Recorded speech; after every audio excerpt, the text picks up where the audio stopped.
যুগের পর যুগ কেটে গেছে। সত্যযুগ, ত্রেতা যুগ, দাপর যুগ, সব শেষে এসেছে কলিযুগ। একটা যুগ যেখানে মানুষ নিজের ধর্ম ভুলে গেছে, সত্য হারিয়ে গেছে, আর মিথ্যা রাজ করছে সর্বত্র। পৃথিবী তখন অন্ধকারে ঢেকে গেছে। মানুষের মনে নেই আর দয়া, নেই করুণা, নেই ন্যায়।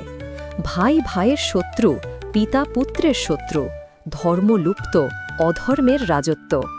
ঠিক তখনই যখন পাপ তার চরম সীমায় পৌঁছাবে, যখন ন্যায় প্রায় বিলীন হবে, তখনই এই পৃথিবীতে অবতীর্ণ হবেন ভগবান বিষ্ণুর দশম অবতার, কল্কি অবতার।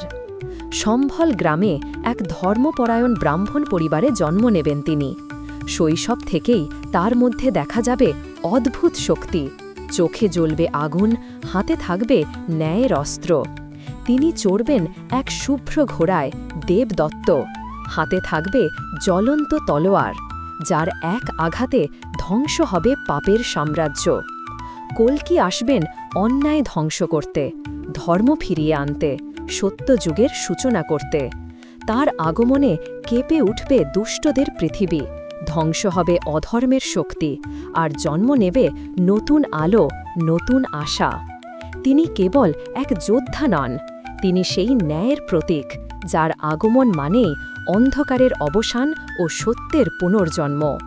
যখন সব কিছু শেষ হবে, যখন পৃথিবী আবার পাপ মুক্ত হবে, তখন কল্কি ফিরে যাবেন তার দেবলোকের আসনে, আর শুরু হবে নতুন যুগ, সত্যযুগ।